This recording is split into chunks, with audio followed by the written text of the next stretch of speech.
algo que no funciona en nuestro sistema educativo. Una especie de trampa invisible que está ahí en el corazón de todo y que afecta sobre todo a quienes se dedican a formar a las nuevas generaciones.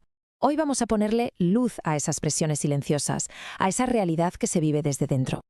Y para entender bien de qué va esta trampa, lo primero es ver cómo han cambiado las reglas del juego. Fijaos, antes la cosa era, más o menos clara. Había libros de texto, un guión, tiempo para preparar las clases. Ahora, en cambio, es como un lienzo en blanco. Y el problema es que se espera que los profes pinten una obra de arte, pero sin tiempo, sin pinceles y sin pintura. Así que nada, bienvenidos al milagro de la educación moderna, un sistema que en el fondo se mantiene en pie gracias al tiempo personal, al dinero de los docentes y sobre todo a una buena voluntad que, ojo, se está empezando a dar demasiado por sentada. Bueno, pues vamos con la primera parte de esta trampa. Todo empezó con una promesa muy bonita, la de la autonomía, la libertad creativa. Pero claro, esa libertad tenía una letra pequeña, un coste oculto del que nadie avisó. La idea, la verdad, sonaba genial. ¿A quién no le gusta? Fuera la rigidez de los libros de texto. Vamos a hacer algo más creativo, más dinámico, más significativo. Parecía un avance tremendo. El tema es que se quedó en eso, en una idea sobre el papel. Porque la realidad, la cruda realidad, es que detrás de esa promesa lo que había era una carga de trabajo brutal. De repente, el profesorado tiene que crearlo todo desde cero. Las fichas, los proyectos, los juegos, los recursos para la pizarra digital, los materiales adaptados, absolutamente todo. Una labor que recae sobre una única persona.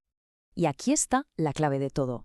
Ese trabajo que antes hacían equipos enteros en editoriales, con diseñadores, pedagogos, ahora es una tarea extra, no remunerada para cada docente. Un trabajo que se hace, por supuesto, fuera del horario escolar, sin un euro de más, sin recursos, y la mayoría de veces sin que nadie lo reconozca. Claro, esto nos lleva directos a la segunda capa de la trampa, el famoso trabajo invisible, que es básicamente un robo de tiempo personal a gran escala. Un tiempo que nadie ve. Nadie cuenta y, por supuesto, nadie paga. En el contrato pone un horario, ¿no? De 9 a 4:30, por ejemplo. Pero la realidad es que el trabajo se come en las tardes, muchas noches y, cómo no, los fines de semana. Porque no es solo corregir, es planificar y ahora, además, es diseñar todo el material del curso. Y ojo, que todo este trabajo invisible se puede medir. Y la cifra es para echarse a temblar, un 80%.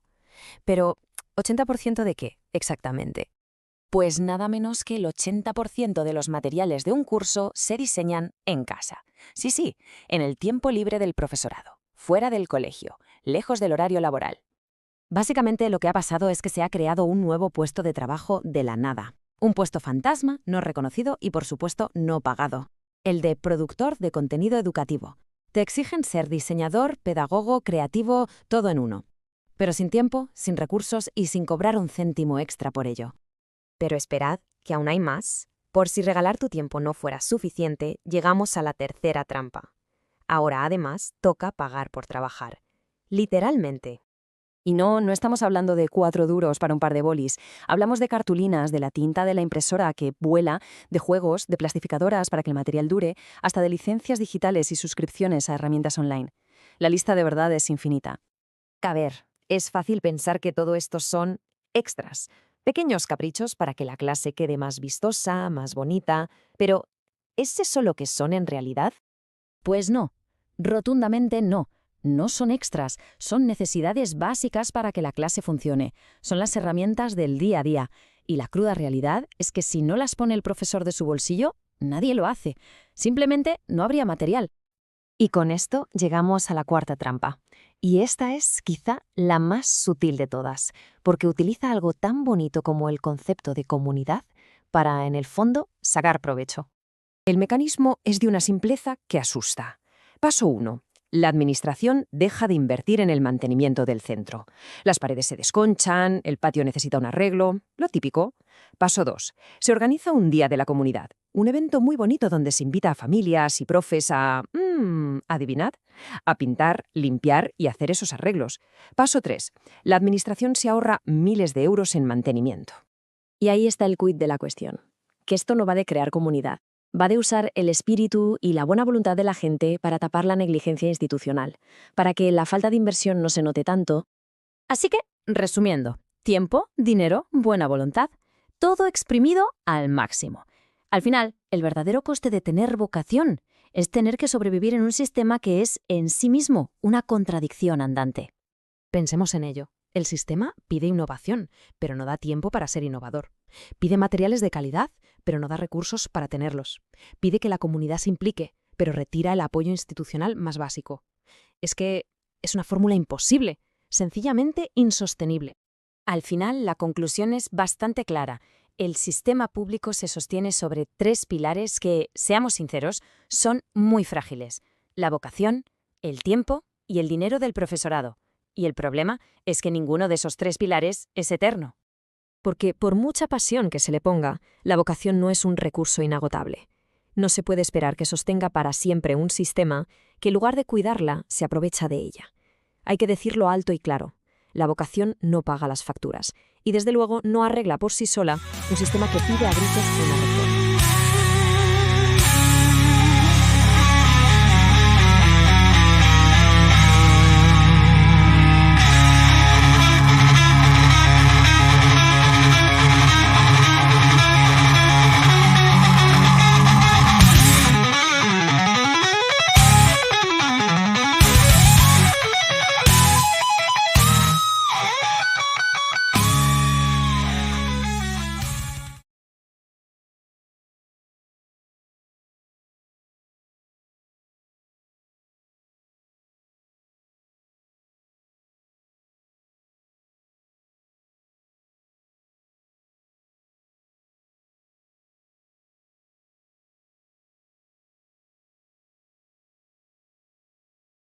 A ver, hay algo que no funciona en nuestro sistema educativo.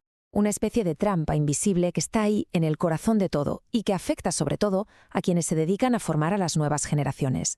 Hoy vamos a ponerle luz a esas presiones silenciosas, a esa realidad que se vive desde dentro. Y para entender bien de qué va esta trampa, lo primero es ver cómo han cambiado las reglas del juego.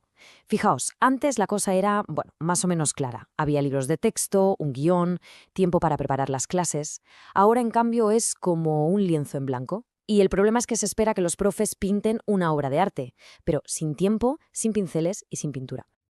Así que nada, bienvenidos al milagro de la educación moderna, un sistema que en el fondo se mantiene en pie gracias al tiempo personal, al dinero de los docentes y sobre todo a una buena voluntad que, ojo, se está empezando a dar demasiado por sentada. Bueno, pues vamos con la primera parte de esta trampa. Todo empezó con una promesa muy bonita, la de la autonomía, la libertad creativa. Pero claro, esa libertad tenía una letra pequeña, un coste oculto del que nadie avisó. La idea, la verdad, sonaba genial. ¿A quién no le gusta? Fuera la rigidez de los libros de texto. Vamos a hacer algo más creativo, más dinámico, más significativo. Parecía un avance tremendo. El tema es que se quedó en eso, en una idea sobre el papel. Porque la realidad, la cruda realidad, es que detrás de esa promesa lo que había era una carga de trabajo brutal. De repente, el profesorado tiene que crearlo todo desde cero. Las fichas, los proyectos, los juegos, los recursos para la pizarra digital, los materiales adaptados, absolutamente todo. Una labor que recae sobre una única persona. Y aquí está la clave de todo. Ese trabajo que antes hacían equipos enteros en editoriales, con diseñadores, pedagogos, ahora es una tarea extra, no remunerada para cada docente. Un trabajo que se hace, por supuesto, fuera del horario escolar, sin un euro de más, sin recursos, y la mayoría de veces sin que nadie lo reconozca. Claro, esto nos lleva directos a la segunda capa de la trampa, el famoso trabajo invisible, que es básicamente un robo de tiempo personal a gran escala. Un tiempo que nadie ve.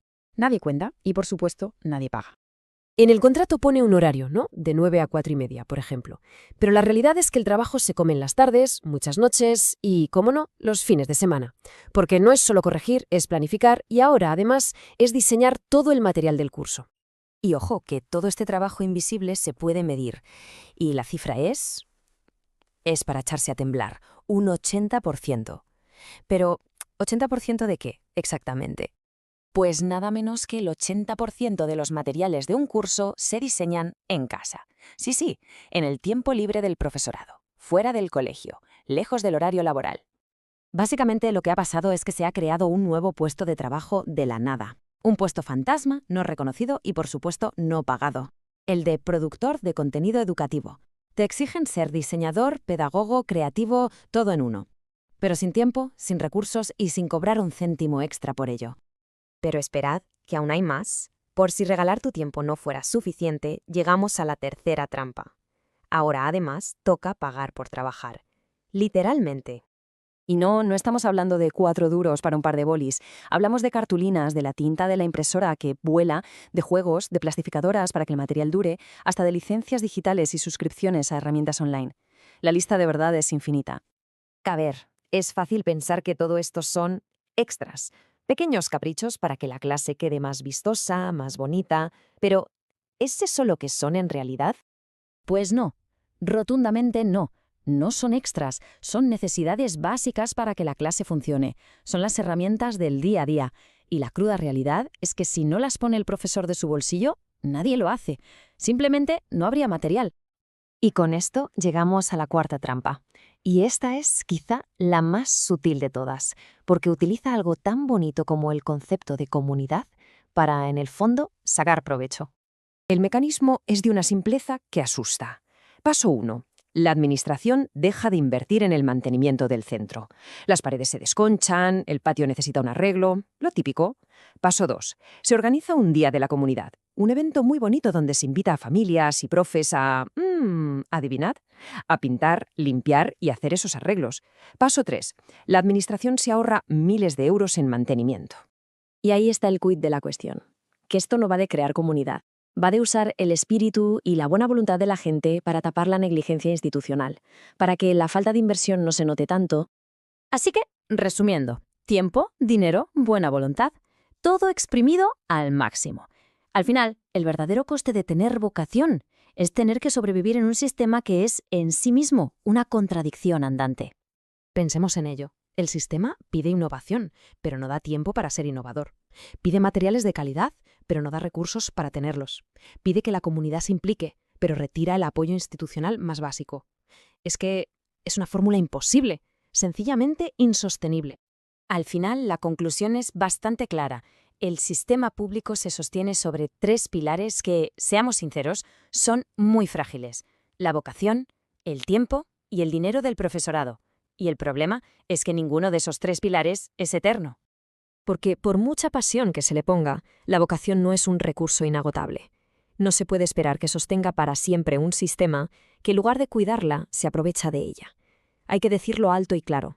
La vocación no paga las facturas y, desde luego, no arregla por sí sola un sistema que pide a gritos una reforma.